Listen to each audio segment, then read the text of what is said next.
Olá pessoal, tudo bem? Estamos aqui mais uma vez gravando o Arquipapo. Eu sou a Renata, eu tô aqui com o Kazu. Olá. E com o Gabriel. Presente. E hoje a gente vai falar um pouco sobre a nossa metodologia de trabalho. Boa. Contar como a gente faz projetos. Então tá bom, Vamos lá? vamos lá. Chupa, Gabriel.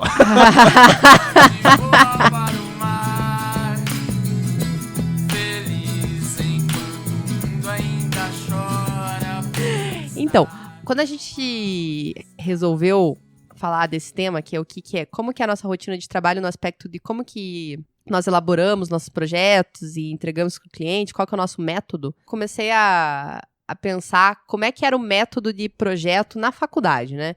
Porque, teoricamente, é uma coisa que você aprendeu lá na faculdade, teoricamente. Claro que você vai desenvolvendo e melhorando e tudo.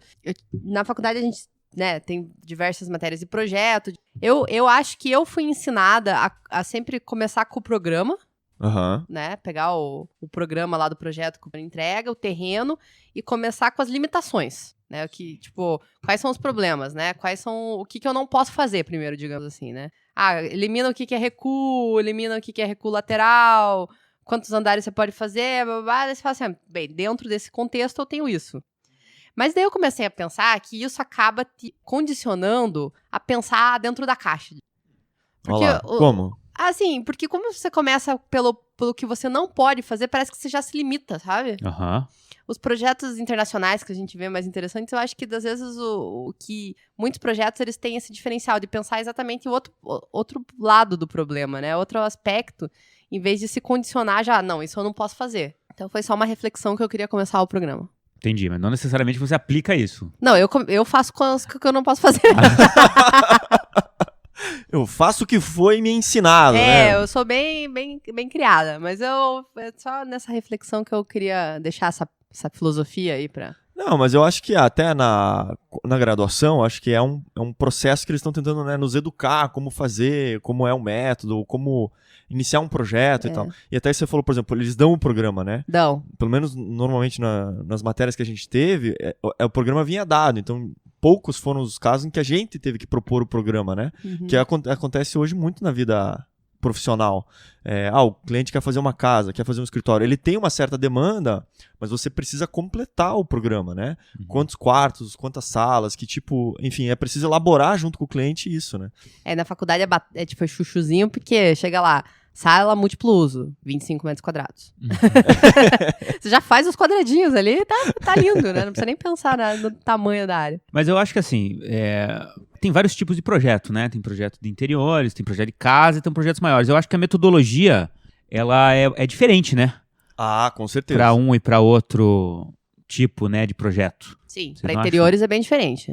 Não, e até acho que, porque assim, essa questão que a gente quis trabalhar hoje, que é sobre metodologia, ou os nossos procedimentos dentro dos escritórios, é um pouco pra gente compartilhar qual que é a nossa forma, né? Eu acho que existem diversas maneiras de se fazer isso, né? Cada escritório até desenvolve, cada tipo de projeto tem uma necessidade, uma demanda, e eu acho que existem cursos e palestras e workshops e várias coisas... Que a gente vai estar dando, depois vocês pegam as informações. Arraste para cima, não é? Link no post. Swipe. Mas eu acho que e uma das coisas que a gente sempre conversa, porque a gente faz o podcast e tal, não sei o quê, é trazer um pouco desse dia a dia do escritório, né? E o dia a dia de um escritório comum, podemos dizer assim, né? Sim. Então eu acho que hoje é um pouco também a gente compartilhar um pouco essa experiência, né? Pra gente até ver o que a gente faz, né, e aprender um com o outro, e até o ouvinte, poder também, às vezes, compartilhar um pouco, eu faço isso, ou não faço isso, né, acho que dá para aproveitar isso, acho que é legal essa troca de informação de melhorar as metodologias de projeto, né. Acho que, falando especificamente de projeto de arquitetura, é muito do que eu já comecei lá falando, né, você começa com as condicionantes. Claro que vai começar com... Vou retirar o que eu falei, mas você começa lá com briefing, lá com o cliente, o que você precisa, né, meu amigo? Fazer uma entrevista, cada um tem a sua entrevista. Eu tenho umas entrevistas desenvolvidas no escritório lá já. Você já tem um padrão, assim, de coisas que você precisa perguntar para o cliente. Exatamente, coisas que nós precisamos perguntar para o cliente, mais ou menos dentro de cada tipo de projeto. Então, por exemplo, vai fazer uma casa, um determinado grupo de perguntas. Exatamente. Então, Porque a gente já saiu, no passado, a gente já saiu de reunião sem respostas necessárias. Às vezes você deixa o cliente levar a reunião e ele fala um monte de coisa que pra ele é importante, mas que pro desenvolvimento do projeto às vezes não serve pra nada, né? Então tem que seguir ele. Não, e é bem normal, porque pro cliente aquela reunião é emoção. Tá emocionado de contratar, de começar um determinado projeto, um determinado sonho lá que ele tem, que vai demandar bastante dinheiro. Então é um processo bem emocional. Igual quando a gente vai fazer uma compra ali, que é dinheiro, a gente fica nervoso, assim, eu imagino que pro cliente seja a mesma coisa, né? E então, aquela reunião ali é muito, muito cheia de emoção, muito cheia de sonho, muito cheia de expectativa. Então, pra gente conseguir sair daquilo com o que a gente precisa de informação, é uma artimanha ali, né? Pô, legal isso de ter um roteirinho de perguntas. Então, né? a gente foi desenvolvendo um roteiro. Vou anotar aqui. Você foi desenvolvendo um roteirinho pra saber exatamente o que a pessoa quer. Claro que, principalmente quando a gente tá falando de casa nisso, assim, ao longo do desenvolvimento do projeto, as demandas iniciais da pessoa nem sempre vão continuar. Né? Isso depois a gente pode falar mais a respeito disso. Mas a pessoa chega com uma necessidade, a gente tem um roteirinho lá.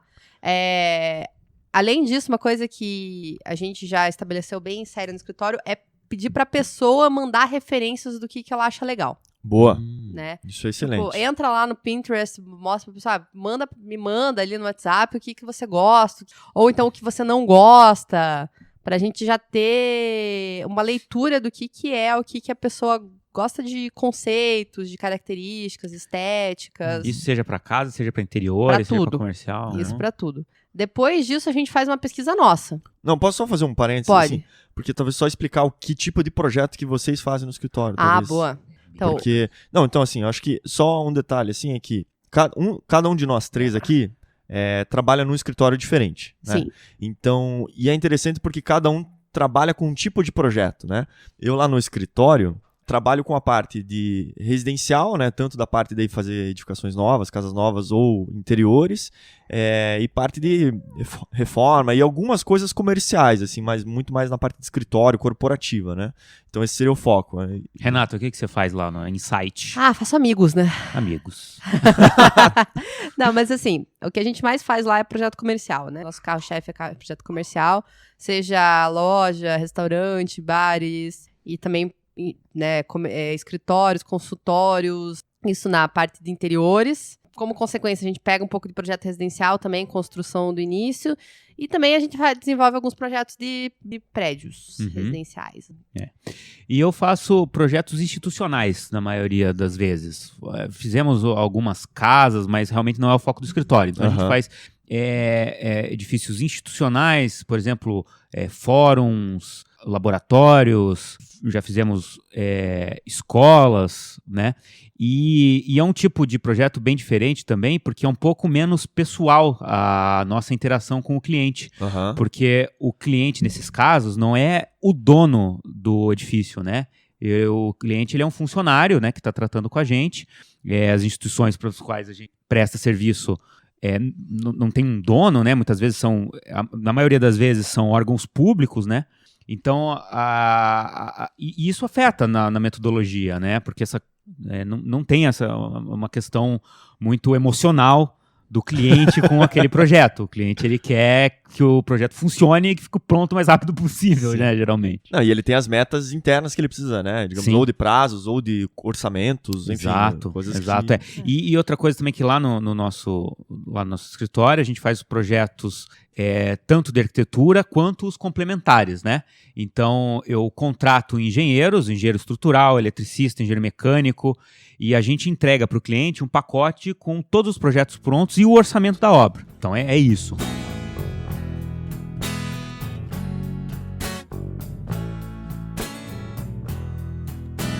Então, como eu falei, no meu escritório o carro-chefe é projeto comercial, apesar de a gente desenvolver projetos residenciais também, é muito menos, então eu vou compartilhar mais uma experiência de projetos comerciais aqui, que eu acho que vai ser mais pertinente essa minha experiência. Essa coisa mais de loja.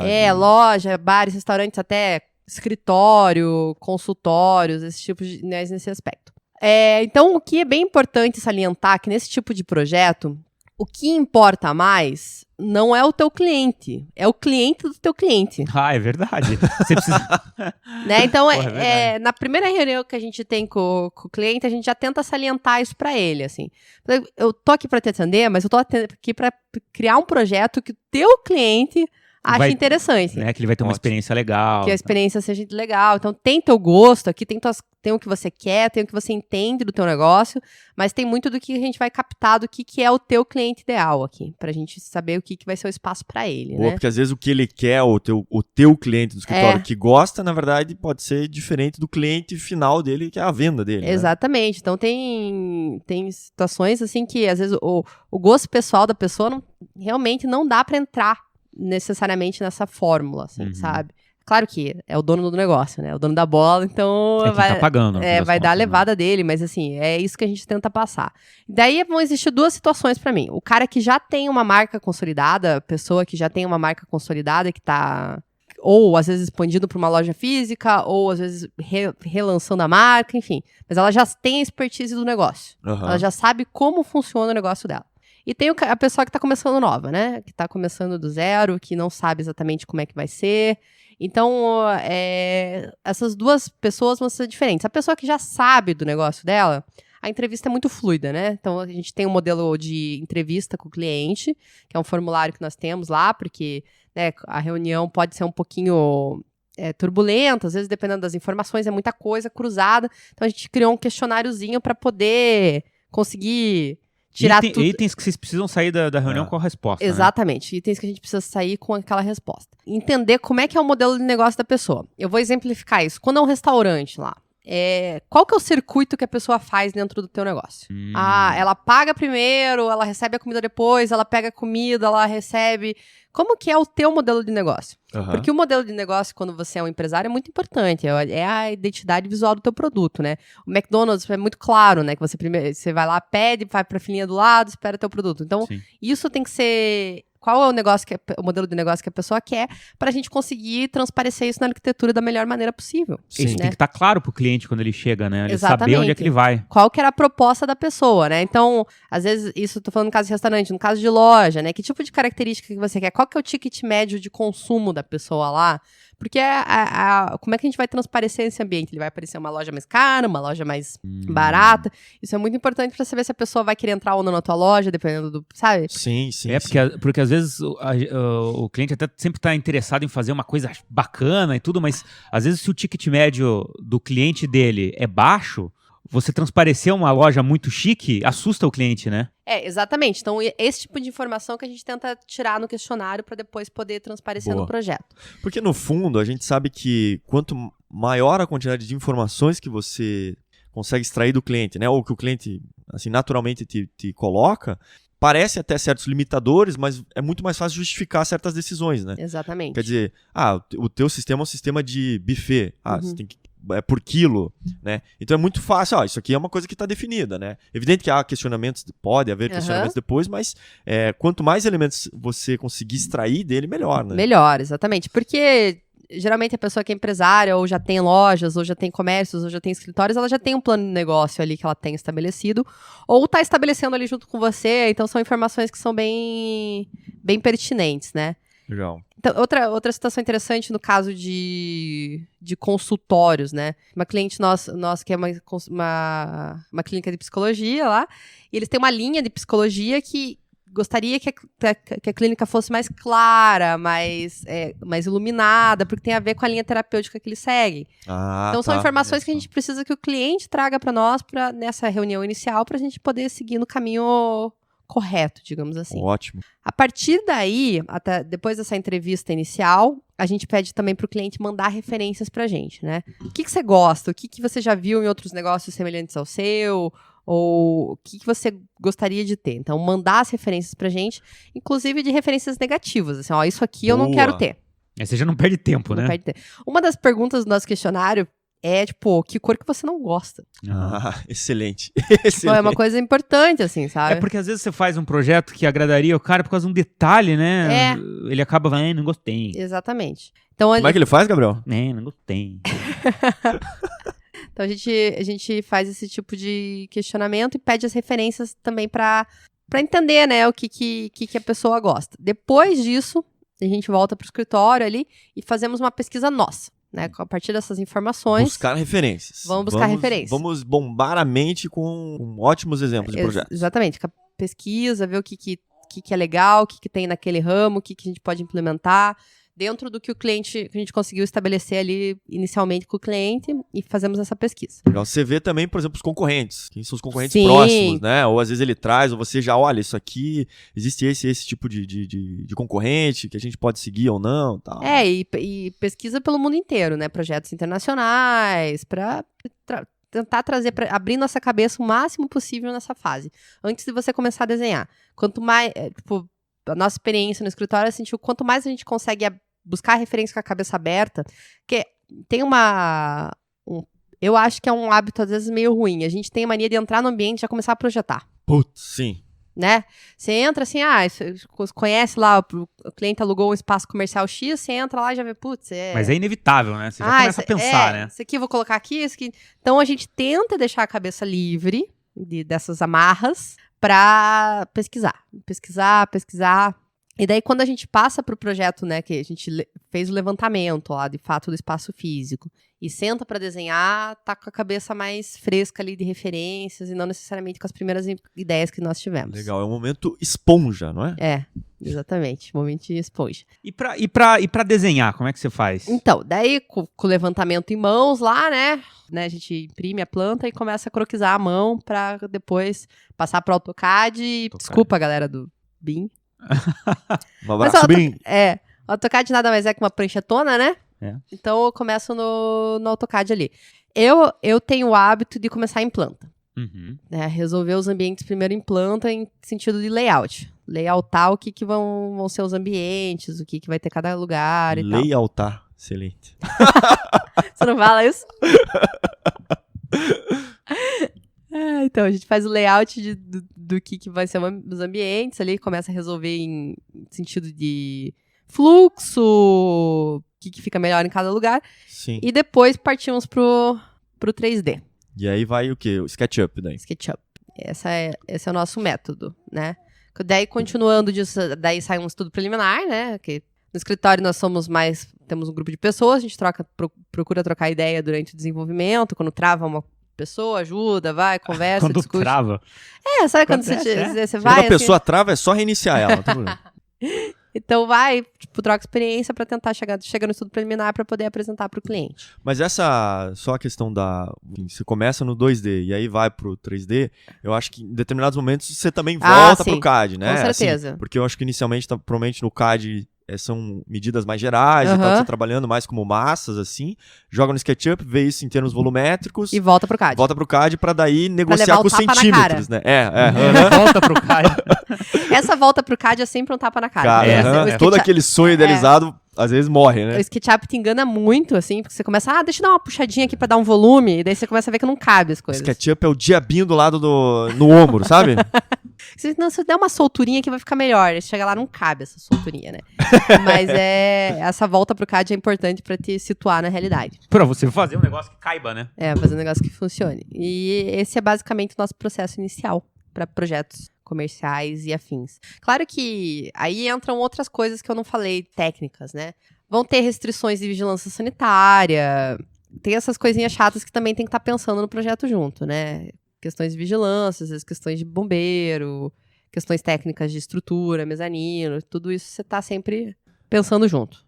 Porque eu acho que tem coisas que, com a experiência de vocês, já são conhecimentos adquiridos, que vocês sabem como resolver, mas tem muitas coisas que vocês precisam estar sempre ligando e entrando em contato com os fornecedores ou com os engenheiros, com os complementares, né? Porque algumas soluções arquitetônicas vão depender de viabilidades técnicas de outros profissionais, né? Eu sempre falo como a gente dependente na palavra, mas como é boa você ter uma boa relação com bons representantes comerciais, assim. Sem dúvida. Pra você poder ligar pra pessoa e falar assim, tô especificando um negócio aqui, como é que funciona, como é que é essa esquadria, como é que é não sei o quê, porque a gente precisa disso. Cada hora é uma situação nova. Poder ter esses telefones na manga uns WhatsApp pra você mandar uma foto Não, como é que é isso aqui? É ótimo, assim, funciona pra caramba pra gente. Porque, por exemplo, o exemplo que você falou do mezanino, Uhum. quantos pontos de apoio eu vou precisar? Qual que é a espessura, né? Que tipo de material? Exatamente. Então, isso também tem que estar falando com teus engenheiros que você trabalha junto para o projeto rodar bem. Porque é isso que você falou, tipo, que a gente tava falando do tapa na cara, né? Às vezes você tá pensando no negócio ali, mas, pô, vai ter 6 pilares embaixo que não dá certo. Uhum, pois é, mata a solução, né? Mata a solução. Então, você tem que estar trabalhando tudo junto. E a coisa mais frustrante que tem é você apresentar um estudo preliminar e depois falar, puta, não vai dar. Nossa, isso não sim. tem, putz. Chega o problema depois, sabe? É bem... Não que nunca tenha acontecido comigo, acontece até mais do que eu gostaria, assim, às vezes... Não, porque às vezes no desenvolvimento do projeto chega uma situação específica, um ar-condicionado, enfim, coisas que acontecem e você tem que resolver de outra maneira, assim, Sim. sabe? Mas dentro do possível é bom evitar, né? Com certeza, aquela coisa assim, eu acho que o estudo preliminar é o momento mais importante até. Aquilo que a gente estava falando sobre os sonhos, né? Na primeira reunião que o cliente veio com as demandas, com os anseios, com as vontades, expectativas, no estudo preliminar é onde isso começa a se Concretizar. concretizar. É a materialização do que você estava conversando. Então, assim, as propostas ali, né, quando elas têm que ser muito próximas do que é viável, né, assim, em termos de execução, ou em termos técnicos, ou até financeiros, às vezes numa parte inicial, mas é difícil mesmo. Às vezes acontece, né, às vezes propõe umas coisas que tem que mudar depois, né. Acontece, assim, tem problemas técnicos que realmente não são a hora de ver, acontece mais pra frente que você tem que voltar atrás. E eu acho engraçado que no estudo preliminar, N coisas podem acontecer. 1, amei. 2, não era isso. Mas assim, o que eu vejo... Quais são os emojis do cliente, as reações do cliente? Não! Aquele emoji assim com as duas mãozinhas, uma de cada lado do rosto, assim, sabe? Sim. Mas por quê? Às vezes, o que acontece é que o cliente não sabia bem o que ele queria. Isso é mais comum do que a gente imagina, assim. Uhum. Quando ele chega na reunião lá, ele acha... Vamos falar de um exemplo de casa, que talvez seja mais fácil para exemplificar. A pessoa vem, eu quero 4 quartos, quero... sei lá, 2 salas, cozinha integrada, não sei o quê. De repente você chega numa casa de 400 metros quadrados, com aquele programa que a pessoa falou assim, não, mas, pô, não dá, né, 400 metros quadrados. É porque aquela primeira reunião ali, a pessoa não tinha ainda bem claro o que ela queria. Uhum. Quando ela vê no desenho, que ela consegue ver que, não é bem isso. Ela não consegue... Porque ela nos contrata exatamente pra isso, pra gente colocar no papel, pra gente poder demonstrar pra ela do que a gente tá falando. E às vezes quando isso acontece, ela fala, não, mas na verdade não Sim, é isso que eu preciso, né? Então acontece isso no estudo preliminar também. Por isso que o estudo preliminar é tão importante, né? Eu realmente acho que é uma das fases mais importantes do projeto. Em termos de cobrança, é uma das etapas mais caras nossas também. Lógico, é evidente. Porque sim. é a maior parte do trabalho. É. É onde veio toda a concepção. Claro que o executivo é muito foda, mas né, o estudo preliminar ele é muito importante. Não, eu acho que é onde está toda a carga de pensamento do arquiteto Uhum. sobre o objeto a ser construído e tal, enfim, que é o teu grande diferencial, né? Quer dizer, como foi a concepção, como aproveitar os espaços, tudo tá naquele estudo preliminar, né? Nós também, a gente cobra a parte mais cara, é o estudo preliminar. Até porque se o cliente fugir, Exatamente. ele já pagou grande parte. Tem que ser o estudo preliminar um pouquinho mais carinho ali. Também acontece da pessoa chegar ali e falar, pô, não, adorei, é isso aí e tal, ir pra casa, dar um tempo lá, né, falar com o cônjuge. Ou com a família. Com a Sogro, vem dar o palpite, o cunhado. Pensa melhor, né, tem um tempo pra pensar e daí começa a vir aquelas mensagens no WhatsApp. Sim. Tava pensando ali naquela salinha, talvez fosse melhor mudar, não sei o quê. Mas é normal, isso é normal. E acho que é importante, inclusive, a pessoa ter esse tempo de amadurecimento tanto que logo depois da reunião, nós nunca começamos a fazer alteração no desenho logo de cara. Boa. Né? Mesmo que, vamos ter que mudar isso ou aquilo. Dá uns dias pra pessoa, né, um final de semana ali, que outras coisas virão. Então é melhor dar um tempo pra pessoa absorver o projeto e daí sim começar a trabalhar nele de novo. Com certeza a gente já perdeu muito tempo querendo agilizar o projeto e depois muda tudo. Então, com o tempo ali no escritório, você vai vendo que dar esse tempo pro cliente e amadurecer é importante. Assim. Não, e mesmo às vezes o cliente que diz assim, não, é isso mesmo, tá tudo aprovado, pode começar. Cara, dê um tempo, né? Mande as imagens, mande os projetos, deixa ele se acostumar com a ideia, porque vai vir revisões, com certeza, né? Sempre tem alguma coisinha, sempre tem. Nossa, eu realmente nem lembro, assim, de passar uma coisa sem alteração. E é importante esse processo da alteração, porque é o projeto da pessoa, né? Não é o seu.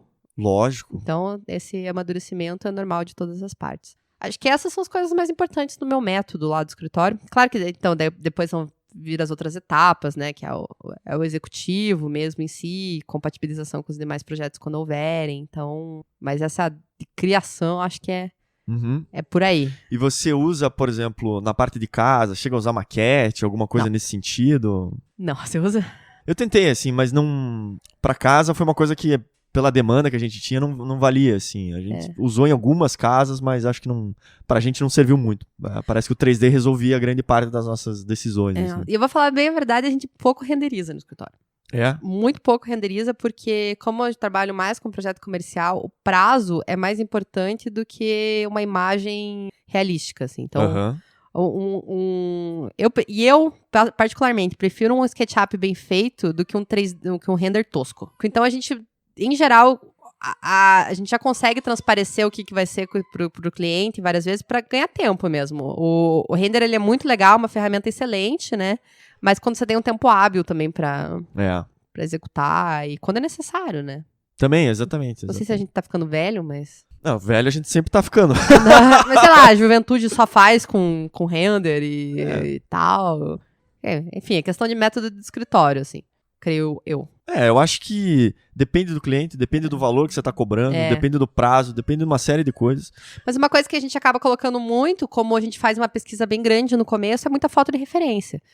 Esse detalhe é como esse aqui. Esse detalhe é como aquele ali. Então isso já acaba resolvendo bastante coisa. Não, essa parte de visualização, porque é isso que o cliente tem dificuldade, né? Então, você consegue mostrar uma maquete eletrônica e auxiliar com as imagens disso na realidade é um processo de convencimento, né? Então, que isso também, assim, quando a gente faz o estudo, apresenta o estudo preliminar, como eu vou convencer o cliente a gostar dessa ideia, né? Também existem algumas técnicas e algumas maneiras de fazer isso, né? Como se apresentar, como fazer com que o cliente compre a ideia, enfim, mas eu acho que Você apresenta primeiro 3D ou primeiro a planta? Eu começo primeiro com a planta. Eu também começo com a planta. Mas, assim, tem clientes que têm muita ansiedade de... Eu quero ver o 3D, né? Mas eu começo só explicando inicialmente assim, a parte da planta para explicar quais foram as principais decisões. O que eu priorizei ou o que eu tive que abrir mão, enfim, dentro do projeto, para começar a justificar. Eu acho que isso é uma parte importante que o cliente começa a entender melhor que não é simplesmente decisões estéticas, que são só imagens ou formalismo, assim, acho que são coisas que, quando a gente começa a embasar as decisões, o cliente também vai criando mais segurança nisso. Né? E aquilo que a gente falou, que você começa sempre com as condicionantes que você tem ali, né? Você tem questões de espaço, circulação mínima, daí vai começando a nascer tudo, né? Exatamente. No projeto comercial, as circulações são muito importantes. Às vezes, não dava pra pôr mais, no caso de loja de roupa, não dá pra pôr mais horário? Não, as pessoas não passam, sabe? Tipo, às vezes tem isso, assim, sabe? Tipo, não cabe mais exposição? Não, tem que... Sim. E essa justificativa que você falou, que a gente explica primeiro, é importante. E tem algumas questões que eu acho que, conforme a experiência, vocês já fizeram diversas obras nesse sentido, né? Projetos e obras nesse sentido, que existem alguns estudos, por exemplo, às vezes de marketing, que vão dizer assim, olha, 70% das pessoas que entram numa loja têm uma tendência a entrar pela direita, né? Enfim, tem alguns padrões, alguns parâmetros que vão também conduzindo certas coisas, quer dizer... A experiência vai... E quando você conhece o local... Tem uma coisa que é importante, que eu acabei não falando aqui, que é a análise do ponto, né? A pessoa comprou um ponto, alugou um ponto X na rua. Onde é o fluxo maior de pessoas? Está vindo pela direita ou pela esquerda? Isso tem diferença. Em shopping, isso é muito característico, principalmente. Demais, né? Por onde que as pessoas circulam mais. Então, você vai ver qual que vai ser o posicionamento de vitrine, quem que são os vizinhos. Essas relações de análise do local também são importantes. Isso para casa também, né? Você acaba vendo o que tem de vizinho, que tem um paredão aqui do meu lado direito, o que eu vou fazer para amenizar esse paredão? Então, você analisar o teu entorno, o teu ponto, o teu terreno, o teu ponto comercial ali é essencial também nessa etapa inicial. Que parece que é que às vezes no shopping não precisa, mas na verdade é uma representação como qualquer inserção de projeto arquitetônico, né? Exatamente. Não, no shopping é tipo, cada um quer aparecer, entendeu? Exatamente. Como é que você se resolve ali? Todo mundo quer dentro das suas... E engraçado que shopping, não sei se pra quem já fez projeto de shopping, tem N condicionantes do shopping também.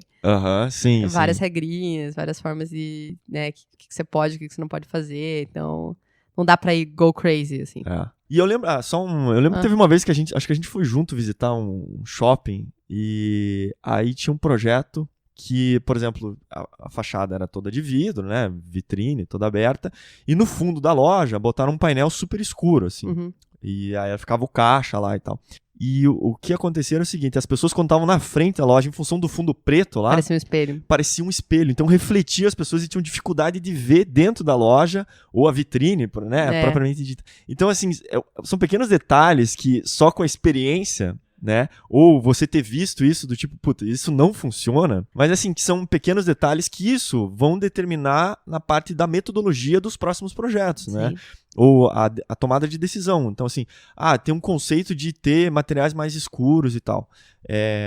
Bom, mas talvez usar no painel do fundo talvez não seja a melhor ideia. Falando de especificamente de projeto comercial, assim, é muita especificidade. Assim. Cada um vai ser um tipo de projeto.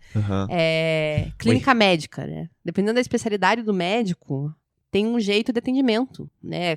Se ele precisa acessar todos os lados da maca, se ele precisa só de um, se ele vai para um lado, vai para o outro, se ele tem que expor alguma coisa de exame em telas especiais, se ele recebe tem mais pia, né? Se tem banheiro para o cliente se trocar, o paciente se trocar. Se vai falar de escritórios, dependendo do ramo de atividade, tem especificidades, dependendo do tipo da empresa, tem especificidades, dependendo do tipo da loja, características específicas, restaurante. Então, o que eu gosto do que a gente faz hoje no escritório é essa diversidade. Essa diversidade, assim, sabe? Cada hora é uma coisa nova que tá entrando e você tem que aprender aquele universo de informações para você conseguir projetar. E isso eu acho muito legal. Massa. E até assim, por exemplo, chegam demandas diferentes, né? Um projeto, digamos, um projeto que você nunca fez, que seja o consultório de psicologia.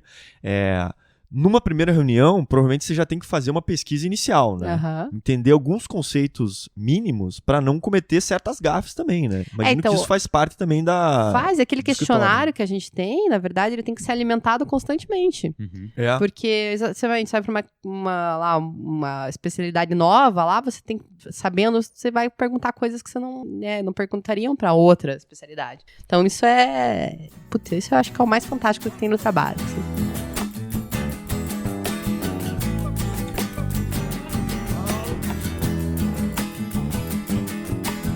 Você, Kazu? O que você faz? Eu não faço amigos. Não, você faz inimigos. Eu faço inimigos. Não, então, lá no escritório, a gente trabalha, então, principalmente com a parte de interiores hoje, é o grande foco do escritório. Residencial. Residencial. Acaba pegando alguma coisa de escritórios também.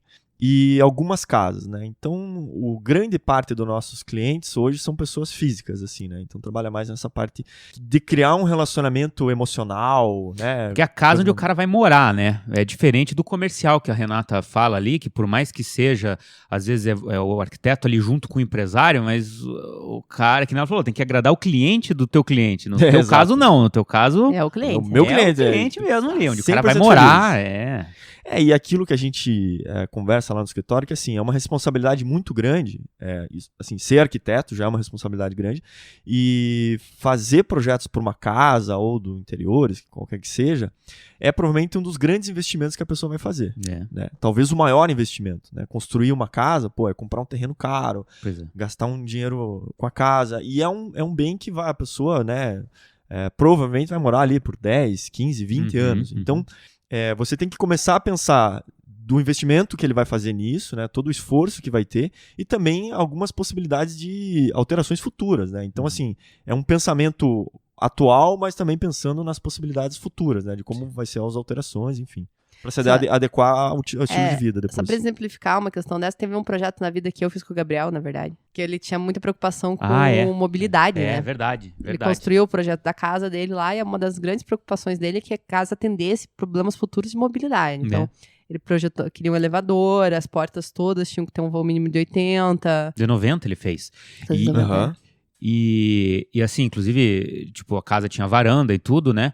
Você sempre tem que colocar a parte de dentro da casa mais alta, né? Pra água não entrar. Mas, então, ele exigia que tivesse rampa de acesso, né? Porque ele tinha esse medo, né? Ele tinha esse medo de... Uma preocupação válida, na verdade. Sim, porque é isso que o Cazu falou. O cara vai morar lá 25 anos. Vai envelhecer na casa. Vai envelhecer na casa, né? E... Por exemplo, digamos que você vai receber um idoso futuramente também. Tem algumas coisas que são, sei lá, os pais, os sogros, ou quem, às vezes é comum, né, os idosos irem morar depois com a família. Mas assim, são pequenas preocupações que eu acho que são interessantes no final das contas. A gente vê hoje algumas famílias, digamos, que têm construindo casas grandes e tal, com 3, 4 andares, e que, precisa se desfazer porque não tem acessibilidade, né, ou por algumas outras razões, enfim. Então, eu acho que é importante. Não precisa, às vezes, limitar completamente o projeto, mas algumas preocupações são... Que você consiga encaixar isso é interessante, né? Mas, e aí, como é que você começa? Então, assim, lá dentro do escritório, a gente também desenvolveu essa parte que é do questionário, né? Então, assim, vamos supor, chegou um cliente, a gente vai ter a primeira reunião com ele. Então, vamos entender qual que é a demanda, né? A gente conversa rapidamente, às vezes por telefone ou por e-mail, assim, o que você quer, como é que você está pensando. Mas a gente vai lá, a gente sempre faz essa visita no local. Por quê? Isso tem a ver com a parte de você ver o lugar, né? Entender o que vai ser feito e também criar uma relação com o cliente. Que isso é uma coisa importante, assim, né? Quando você vai e conversa com o cliente, você quebra uma barreira, você cria um vínculo ali que eu acho que é importante. E aí a gente apresenta um pouco do escritório, assim, apresenta o nosso portfólio, apresenta o que a gente faz e o que a gente entrega. Porque muitas vezes alguns clientes que nunca contrataram arquitetos não têm ideia o que é. O que eu vou receber no final, né? Exatamente. Então a gente tem um roteiro básico, assim, olha... Como é que evolui o projeto, existem algumas fases, né? E tentando sempre usar muito essa parte visual, né? Isso é legal. A gente lá pelas tantas plotou um jogo de entrega pra mostrar. Exatamente. Alguns clientes que nunca tinham contratado pra ver o que era, né? O projeto executivo no final. E chamava bastante atenção. Porque, assim, até uma folha grande, às vezes as pessoas nunca viram. É verdade, né? Tá acostumado com a 4 ali, né? Então, apresentar e mostrar... que isso é uma parte que eu boto entre aspas, que é educar um pouco o cliente, né? Então, o que é um detalhamento de mobiliário? Putz, não é algo simples, né? É uma questão de valorizar o seu trabalho também, né? Pra justificar a facada que você vai dar depois, né, Cazu? Exatamente. É uma facada grande, né? Uma espada... Cazu cobra bem. Espada samurai. Cazu careiro, Cazu quer ver a felicidade do cliente. Que bonito isso, né? Cazu é preço justo. Preço justo. Que é mais caro que os concorrentes, o preço justo dele, porque o trabalho dele é melhor. Ele vai lá falar com o cliente, dá passo do Lang. E também, essa coisa eu já levo, às vezes, na primeira reunião, algumas imagens de referências para entender isso que você falou do estilo.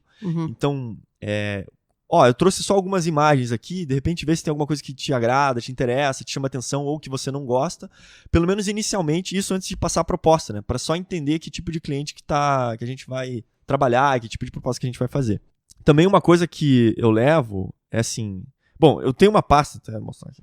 Tenho uma pasta. Tô vendo a pasta, ela você existe. Trouxe aqui pra gente. Trouxe uma pasta aqui. Então, só exemplo, mas aqui tá as etapas, tá? Mas... Nessa pasta aqui, eu levo tudo que eu entrego. Por exemplo, vai ter uma planilha de orçamento, entrego. Vai ter detalhamento dos móveis, vai ter um cronograma de obra, vai ter estimativa de custos, enfim, tudo que vai ter. Não, porque assim, algumas questões que a gente com a experiência vai percebendo, assim, uma das primeiras perguntas é, quanto que vai custar? Opa, essa é uma pergunta. Quanto custa a obra? E daí você, fica com aquilo na cabeça e fala, sabe que eu não... Assim, no começo você não tem ideia, né? E daí o que a gente fez? A gente começou a elaborar uma planilha com... Depois você começa a descobrir que nada custa menos que 100 mil, né? Cara, chuta 100 mil pra qualquer coisa. Nada custa menos que 100 mil, cara. É verdade. Foda. Quanto que vai custar? Vai custar 10% a mais de tudo que você tem. Você quer investir quanto na tua reforma? 50 mil vai custar 55. Então, assim, eu criei uma planilha, porque como a gente toca obras lá no escritório também. Então, a gente faz todo o controle de gastos, então a gente sabe quanto mais ou menos foi gasto nos apartamentos, né? Pelo menos dentro dos padrões que a gente trabalha, dentro de uma metragem, enfim. Você tem pelo menos uma média de valores para poder passar uma estimativa inicial para o cliente. Mas é muito importante, eu acho, pelo menos, você ponderar assim. Pode custar 50 ou pode custar 500. Exatamente, sabe? O mesmo projeto, dependendo do acabamento que o cara quiser dar, né? Tipo, o mobiliário lá, o cara vai fazer com fórmica ou vai fazer com lâmina de madeira natural, né? Sim. Gabriel aprendeu isso recentemente. Que é muito mais bonito, né, Gabriel? E muito mais caro. Muito. Não, mas assim, quando você já está conversando com o cliente nas primeiras reuniões, você visitou, você já está fazendo as leituras do que está acontecendo, né? Qual é o tipo de cliente, como que ele está pensando o espaço, qual é o tipo de gasto que ele está prevendo e tal. Então, e na hora que você passa uma ideia, lógico que você fala, pode variar de tanto a tanto. Mas é uma ideia inicial. E quando você passa esse valor, é interessante porque a reação do cliente era por aí que eu tinha pensado. Putz, nossa, tá muito acima. Então você já começa a delimitar um pouco. Falar, cara, tá muito acima, então a gente já tem que pensar num projeto que vai ser muito mais econômico, né? Buscar soluções alternativas. Ou se ele entende que aquele valor tá razoável, beleza, a gente pode trabalhar e você tem ideia do que você pode gastar. Na prática, o cara fala, quanto é que vai custar? Você fala, quanto é que você quer pagar? Mais ou menos isso, no fim das contas. Só que o cliente ninguém quer abrir isso. Ninguém quer falar. É uma pergunta muito agressiva, digamos. Não, é bem agressivo. Quanto você pouco. Quer pagar quanto? Quero pagar pouco. Mas eu vou falar que pra pessoa jurídica não é tão difícil, né? Sim. É um pouquinho mais fácil. Porque a pessoa é um plano de negócio aquilo, né? No final das contas e... Não, realmente, pra pessoa física, quanto você quer? Não, quero gastar pouco. Agora, pouco é subjetivo, né? O que é pouco, né? O que é pouco? Pouco pra mim é pouco mesmo. Agora, pouco pra outras pessoas. Pra mim é 10ão. Não, mas isso, assim, isso é uma dica, assim, você jamais faz essa pergunta na primeira reunião.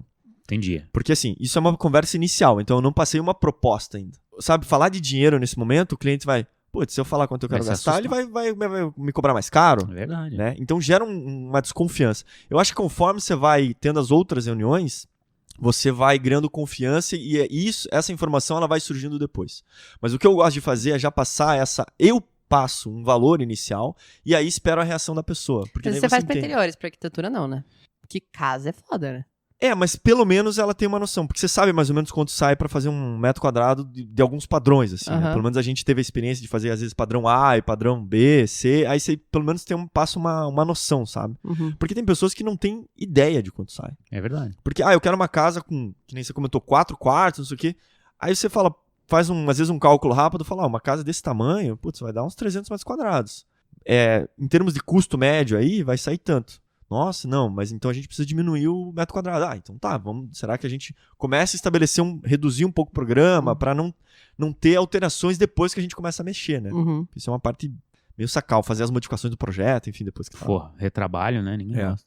Mas, enfim, então a gente eu levo um questionário com as perguntas que eu acho que são essenciais para se fazer um orçamento.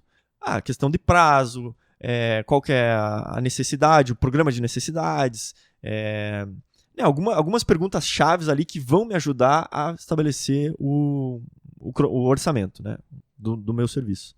E daí uma vez eu passo a proposta, e aí uma vez que aprovou, eu daí faço... Daí fudeu, né, Cazu? Aí ele tá na tua mão. Aí se fudeu. Aí vem com a gente.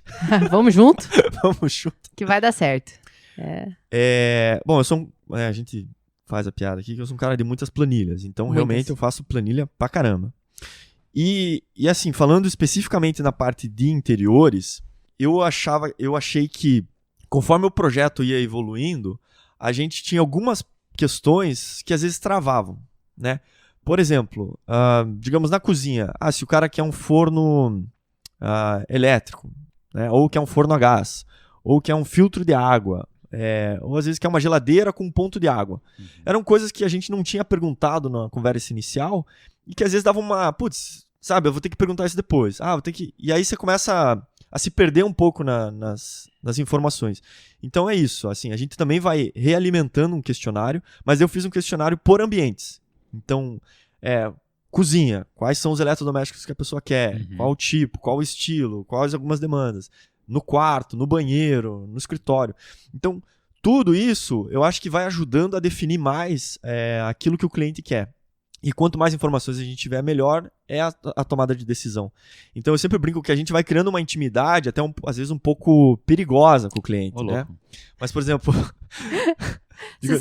Onde você seca suas roupas? No banheiro ou na lavanderia? Ou, por exemplo, você gosta de usar ducha higiênica? Sim. É uma pergunta que eu preciso fazer. Todo mundo gosta. Todo mundo gosta. Que é quente ou frio? Quente, quente. Sempre quente. Você não precisa perguntar se ela gosta. Você fala, não. Vai ter? Isso. Vamos colocar? Gosta de colocar? Quer que eu coloque?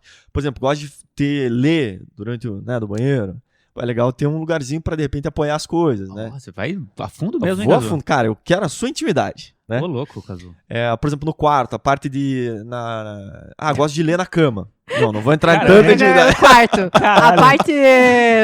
Assim... Espelho no teto? Não, eu brinco assim, até às vezes a gente quando faz casa, uma coisa que a gente fala assim, eu acho interessante deixar o quarto do casal um pouco distante do quarto dos filhos. Sim, total. Porque dá privacidade. No meio, né? Total. Cara, dá pra fazer barulho, né? Ninguém vai ficar constrangido. Mas assim, às vezes gosta de ler na cama, né? Então, é legal ter uma luzinha de leitura que não incomode a outra pessoa. Sim. Ou às vezes ter armário dentro do quarto, dentro das possibilidades. Digamos, quando uma pessoa acorda em horários diferentes... Luzinha. Luzinha, uma luz mais indireta, porque senão a pessoa tá se trocando, o outro tá dormindo, tá abrindo, acendendo luz, fazendo bagunça. Então, de repente, ter um lugar mais reservado, enfim. Eu acho que isso vai colocando dentro do questionário e vai ajudando a ser mais eficiente na tomada de decisão do projeto. Mais assertivo, né? Mais assertivo. Com certeza. Que eu acho que influencia muito na metodologia do projeto, né? Como a gente vai desenvolvendo e sendo mais eficiente. E é importante pra gente se soltar do que a gente acha necessário, né? Porque às vezes eu tenho um negócio muito forte que é gostar de ambientes abertos.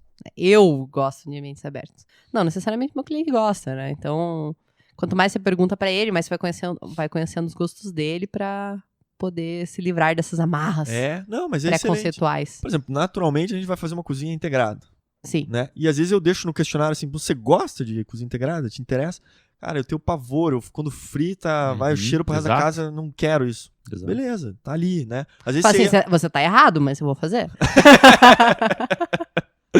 Mas era uma coisa que provavelmente você ia propor no estudo preliminar e era uma ideia que ia morrer já no começo, né? Então, já pulou uma etapa, já salvou dias. Salvou dias de trabalho. Tá, como é que você projeta, Cazu? Vamos lá. Daí a parte de projeto é o seguinte, a gente faz o levantamento, eu também, que nem a Renata, passo daí pro AutoCAD e... eu quero dar uma dica de levantamento. Boa, vamos lá. Dica de levantamento. Dica da Renata.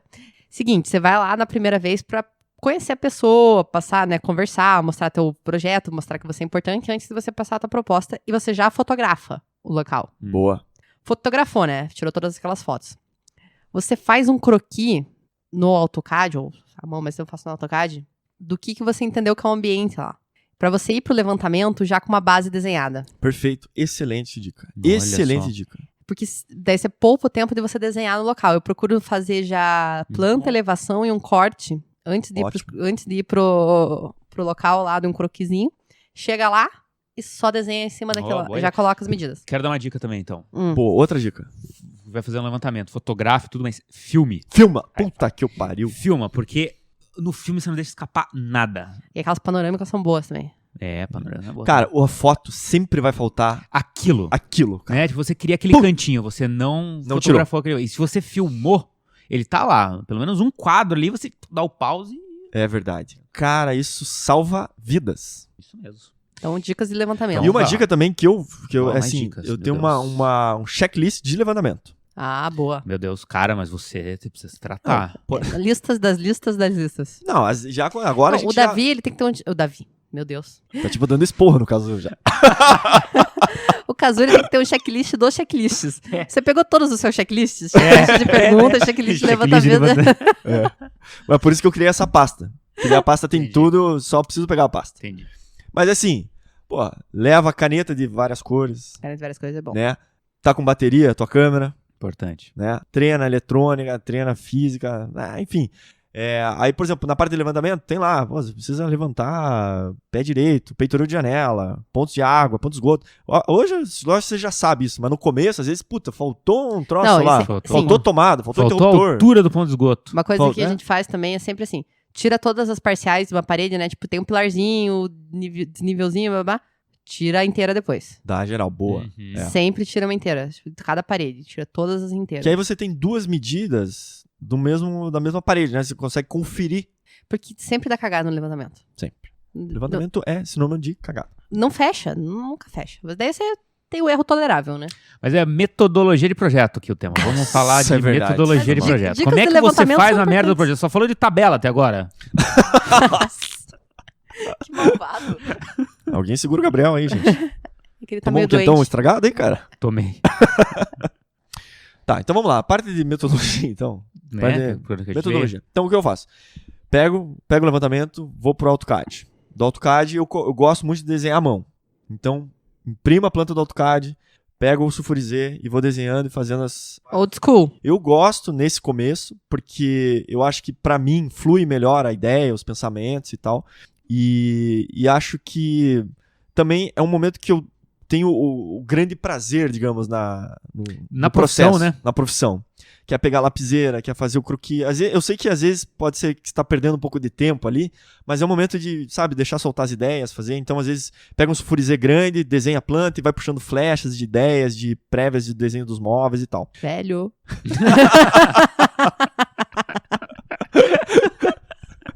Sabe, ficar com a mão suja de grafite, as coisas, né, do passado. Coisa do passado. Uma coisa também que a gente faz, que eu esqueci de falar, é ir atrás de referências, né? Então... De quem que eu vou copiar, né? Exatamente. A vida é feita de cópias. Então, cara, bombardear a tua cabeça com ideias e informações e projetos e tal. Isso é uma coisa que dá uma oxigenada muito boa. E realmente, quando você senta, você parece que tem mais informação para poder tomar as decisões, assim. Mas o layout mesmo, você faz no AutoCAD ou à mão? Eu começo a fazer na mão primeiro. Ah, é? Então, né, trabalha sempre com escala no croquis e tal, então vai fazendo, vai surgindo ideias na planta e ao mesmo tempo pensando em algumas ideias para as elevações, como é que isso está sendo pensado volumetricamente. Você tá? desenha sempre na mesma escala? 1:25, né? Não, depende do projeto, né? Não, porque às vezes quando você passa muito tempo desenhando na mesma escala, você pega o jeito, assim, né? Você sabe ali que... Sim, Né? Interiores é 1:25 pra mim. 1 metro é daquele tamanho ali. Você já acerta, né? Quanto já que acerta, o teu croquis já sai bonito, assim. Não precisa nem da escala. Não. Mas vai trabalhando, eu gosto bastante de trabalhar a parte à mão, é uma parte que eu acho bem lúdica, eu acho importante, assim, pra mim. E aí vou pensando na parte volumétrica. Uma vez que faço no SketchUp algumas simulações iniciais e tal, e aí eu volto pro AutoCAD para ver a viabilidade daquilo. Realmente, se aquelas dimensões fazem sentido, se às vezes as circulações vão ficar um pouco estreitas, os móveis e tal. Então, é um jogo de vai e volta entre o AutoCAD e o 3D. E eventualmente, às vezes, volta a fazer o croquis na mão também. E uma coisa que a gente gosta de fazer lá no escritório, que é jogar isso à discussão, né? Então, uma vez que eu fiz essa ideia inicial, eu tenho lá as demandas dos clientes, né? O que foi pedido, e depois qual foi o projeto que resultou inicialmente. Daí a gente conversa dentro do escritório, fala, e aí, o que vocês acham disso? Você acha que funcionou? Você acha que tá legal? Né? Algumas decisões ali. Críticas porque aí é o momento que o projeto tem que apanhar mesmo, sabe? Que eu acho que tem que questionar, você às vezes está muito mergulhado naquelas soluções, ficou preso a uma ideia, assim, e aí as pessoas que estão de fora podem vir questionar, assim. Eu acho que é uma parte bem importante isso. E vocês não brigam? Não, acho que não tem brigas, assim. Não, porque às vezes assim, né? Mas geralmente um cara faz o projeto sozinho e depois... Normalmente sim. Ele é o grande responsável pelo projeto, né? Então, daí os outros vão criticar teu projeto, isso daí dá briga às vezes. Depende como são as pessoas e os egos, pode dar. Mas não é o caso. Não é o caso. Ótimo. Lá. Eu acho que é muito colaborativo, que podemos dizer, né? Isso eu acho assim, porque às vezes quando a gente está buscando referências no começo e com as demandas do cliente, a gente começa a resolver o projeto, às vezes a gente fica bitolado em algumas soluções, né? Quero fazer... sei lá, um meio nível na casa, ou quero, sei lá, ter uma fachada cega. Enfim, algumas soluções que você começa aquilo e não tem muita explicação, né? Quer fazer. E aí você, às vezes, fica preso naquilo E muitas vezes, conforme você vai evoluindo o projeto, você tem Vê que... que aquilo é uma péssima ideia. Tem que questionar aquilo. E às vezes alguém de fora questionando, putz, fala, putz, realmente era uma ideia que eu tava preso e não precisava seguir aquilo, né? É porque quando a gente fica muito em cima de uma coisa só, a gente perde um pouco a noção. A gente esquece de certas coisas, fica muito bitolado e deixa exatamente. passar coisas importantes. Então, eu acho que isso é um processo de amadurecimento do projeto que é muito legal. E também, assim, você às vezes faz o projeto, tá ali empolgado com as ideias e, nossa, né, tá dando super certo. Isso é até uma questão, assim, quando o projeto tá dando super certo... Vai dar cagada. Vai dar cagada. Você tá esquecendo de alguma coisa. É porque assim, sempre vai dar cagada, né? Sempre vai dar cagada. Sempre vai dar cagada. Alguma Então, sempre dá, né? Se o negócio tá dando super certo, vai dar cagada no final, que é pior. Que é pior, É melhor já identificar, buscar melhor as cagadas no começo. É. Mas dar o tempo pro projeto, né? Uhum. Eu digo assim, deixa o projeto descansar um pouco. Uhum. Você fez hoje o projeto, É verdade. dá 1 ou 2 dias, É deixa ele descansar, deixa o final de semana pra ele ficar tranquilo. E você também vai pra casa, pensa. Tua cabeça vai estar mais fresca e aí passa 2, 3 dias, você volta pra aquilo e fala, putz, aquilo que parecia uma ideia genial já não é tão genial. Ou aquilo que você tava travado, de repente solta aquele nó e resolve. Então... Bom mesmo é banho, né? Você toma banho ali, você fica pensando. É verdade. É bom. Do ócio criativo, né? Mas eu acho que um negócio que é interessante nessa parte da discussão lá dentro do projeto, que assim, a gente sempre tenta desconstruir as coisas que foram colocadas como coisas certas, né? Uhum. Vai ser assim. Cara, será que necessariamente precisava ser assim? Então, o estar se questionando o tempo inteiro é uma boa forma, assim. Porque algumas decisões que a gente está tomando no começo, assim, isso é caro. E a gente toma isso como uma verdade absoluta. Às vezes nem é, né? Será que é realmente caro? Quanto é, sabe, proporcionalmente dentro da obra? Será que existe uma maneira de viabilizar isso economicamente? Então, às vezes a gente fica preso a essas ideias muito... Preconceitos, Gabriel. Olha, que bonito. Então, o se permitir questionar isso é muito importante, porque te faz revisar vários conceitos que estavam ali estabelecidos já. Esse do caro, eu acho que é uma das coisas mais limitantes que a gente coloca na nossa cabeça. Assim, É verdade. Sabe? Sem saber necessariamente se... Porque às vezes é um item caro, mas a pessoa gostaria muito de ter, em detrimento de outra. Exatamente. Tem Exato. coisa que é cara que o cara paga pra ter mesmo. Então, às vezes a gente se tolhe por besteira, assim. Porque a gente é pobre, né? Fica com a cabeça de pobre.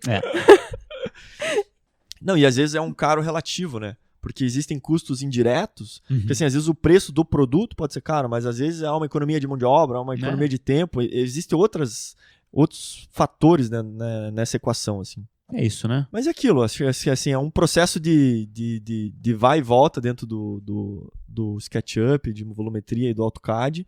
E isso que também a gente tinha comentado com a Renata, que é a parte dos complementares e dos fornecedores. Uhum. Então sempre está entrando em contato com eles. Porque essa parte, às vezes, de saber o valor das coisas, de saber a viabilidade técnica, né, ou a dificuldade de resolver certas coisas, os fornecedores vão te dar muitas informações. Isso vai influenciar demais a maneira como você projeta. Né? Eu gosto muito de representante comercial.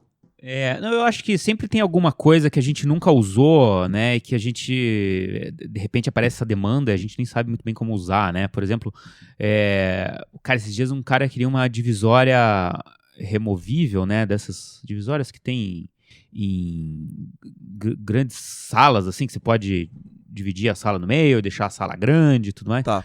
Porra, eu nunca tinha usado, né? Tipo, como é que ela se movimenta? Qual o pé direito que pode ter? Né? Onde é que eu escondo ela quando ela estiver recolhida, né? Então, tipo, só com esses representantes aí, né? Você tem que entrar em contato com o cara que fornece isso, o cara fica empolgado achando que vai vender esse negócio já. Mas é que são informações essenciais, né, para se fazer o projeto. Uhum. E não tem, isso que é assim, é um mundo de pesquisas, né? Uhum. Porque você é um arquiteto que pesquisou formas, função, o cliente, mas tem muitos aspectos técnicos que vão definir e nortear todas as suas decisões de projeto. Né? Você precisa chegar nesse detalhe, né? Porque se você faz um negócio, chega na obra lá, não dá para colocar, ou fica, né, estraga a arquitetura, porque você não pensou muito bem como é que vai ser a resolução daquilo. Exatamente. Não é isso, eu acho que só tem um outro detalhe, não, que é a parte assim, o apresentar o estudo preliminar, né? E como às vezes convencer o cliente das ideias, né? Isso é uma parte que você fez toda a tua metodologia, a tua maneira, pensou no projeto, você está empolgado com aquilo, e acho que existem algumas maneiras de apresentar isso. Pois é, você comentou que você apresenta primeiro as plantas e deixa a perspectiva, assim, para depois. Eu também faço isso, para deixar o grande finale, assim, né?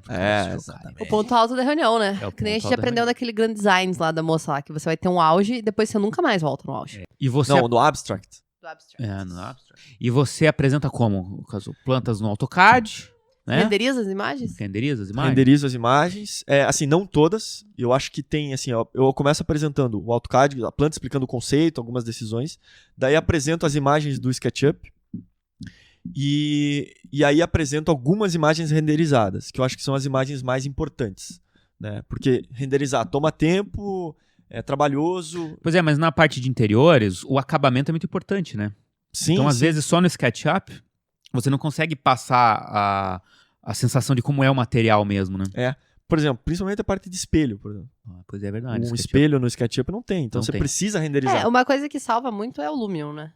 O Lumion, às vezes você precisa fazer um render rapidinho ali, o Lumion já resolve.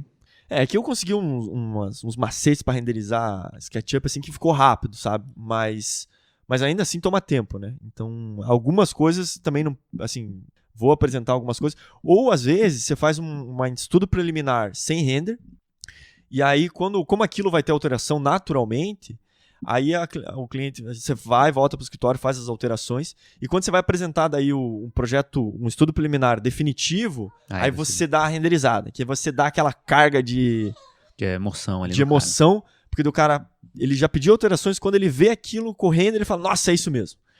Fechou. E aí você pode começar a fazer o projeto executivo, enfim. Não me alongar muito nisso, mas, por exemplo, acho que existem diversas maneiras de ajudar a convencer o cliente, mas eu acho que tem uma que eu acho que é bem importante, assim, que eu utilizo bastante, que é assim, o cliente vem com a demanda lá, eu quero uma casa, eu quero interiores assim, desse jeito e tal. Muitas vezes a gente fala, putz, essa ideia é ruim, então a gente vai lá e apresenta uma outra ideia, né? E uma coisa que você vai aprendendo com o tempo é assim, eu normalmente apresento duas soluções. A primeira solução é basicamente aquilo que o cliente me pediu. Então, se ele queria aquela coisa que parecia um pouco estranha e tal, não tem problema. Você faz mais ou menos com aquilo, com às vezes uma outra modificação. Mas o interessante é o cliente ver aquilo que ele tinha imaginado. Uhum. E aí ele consegue visualizar se aquilo funciona ou não funciona. Uhum. Ao mesmo tempo, eu pego daí alguns elementos que eu achei mais importantes, pontos positivos das ideias que ele tinha, e apresento uma outra proposta um pouco mais diferente, que eu acho que seria uma solução melhor. Porque o importante assim, é fazer com que o cliente compre a ideia contigo e que a tomada de decisão, ele também se sinta parte das tomadas de decisões. Se eu chego com um projeto que é completamente diferente, pode ser até melhor do que, né, entre aspas, melhor do que ele queria, mas ele não se sente participativo. Uhum. Então, você apresenta uma proposta próxima, vocês discutem, e daí, dentro dessas coisas positivas ou negativas, eu achei melhor a gente mudar por isso, e daí ele também vem e compra a ideia, e aí a tomada de decisão é em conjunta, sabe? Isso faz muita diferença. Eu raramente dou duas opções pro cliente. Eu não gosto de fazer isso, porque geralmente as duas opções, uma é a opção que eu quero, e a outra é a opção que eu não quero. E eu não quero correr o risco dele escolher a opção que eu não quero. A layout eu apresento mais de um, geralmente. Mas é que projeto comercial é bom mostrar fluxos variados, assim. 3 opções. Mas sempre assim, essa aqui é a que eu prefiro. Boa, sim, tem que deixar claro. Exatamente. Essa aqui é que eu acho que funciona melhor, por isso, por aquilo. Mas se você quiser, é ruim.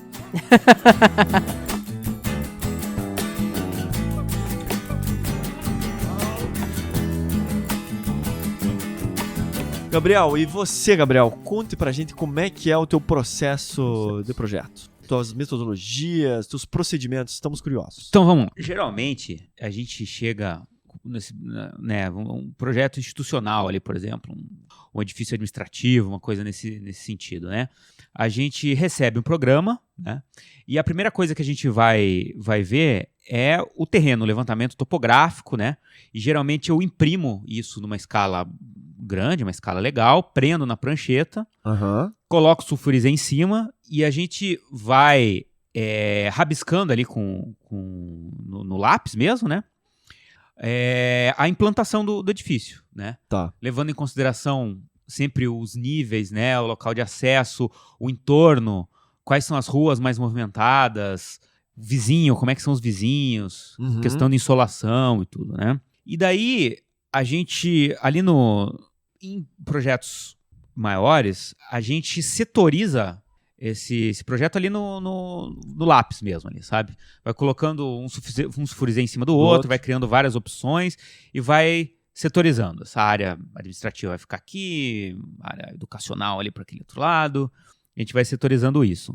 Então, a gente, depois que estabelece mais ou menos uma implantação, que estabelece mais ou menos uma setorização, a gente vai para o AutoCAD, né? A gente vai nessa parte ainda de implantação, a gente faz várias sessões do terreno, né? Geralmente o terreno não é 100% plano, a gente faz várias sessões do terreno, prende também ali na prancheta para ver essa questão dos níveis, o que vai ficar enterrado, o que não vai ficar, movimentação de terra, geralmente uma coisa muito chata do cliente fazer, né? Se tem subsolo, né? Qual que é o jeito ali que você implanta o edifício que vai ter menos escavação. Sim, porque isso vai impactar em custos e tal. Né? Mas isso vocês fazem em conjunto isso? Ou Não, fazemos em conjunto. Vai uma discussão coletiva ali. Tem o programa e tem o terreno. E aqui, vamos sentar e... Cara, nunca é alguém sozinho, assim. Legal. Vai a 4 ou 6 mãos, assim, vai desenhando em cima ali. E daí a gente vai pro AutoCAD, né? O AutoCAD, ele dá a precisão que o desenho à mão não tem. No programa você já tem definido? O programa sempre vem pronto. E isso é uma das coisas que a gente bate bastante nessa tecla assim, com o cliente, sabe? De nos dar o programa definitivo antes da gente começar a desenhar. Porque acontece, né? Depois que a gente já tá com a fase de estudo preliminar já avançada, cara, não, tem outro setor da empresa que vem pra cá. Ah, não, isso não dá. Cara, Mas acontece bastante, né? Acontece bastante. Isso, assim, a analogia que eu faço é que nem assim, é fazer um diagnóstico, o médico fazer um diagnóstico com você. Quer dizer, se o diagnóstico estiver levemente errado, você vai dar um remédio errado, a forma de curar é errada. Então, assim, mata o cara. Mata o cara. Não, mata o arquiteto, assim, do desgosto do arquiteto.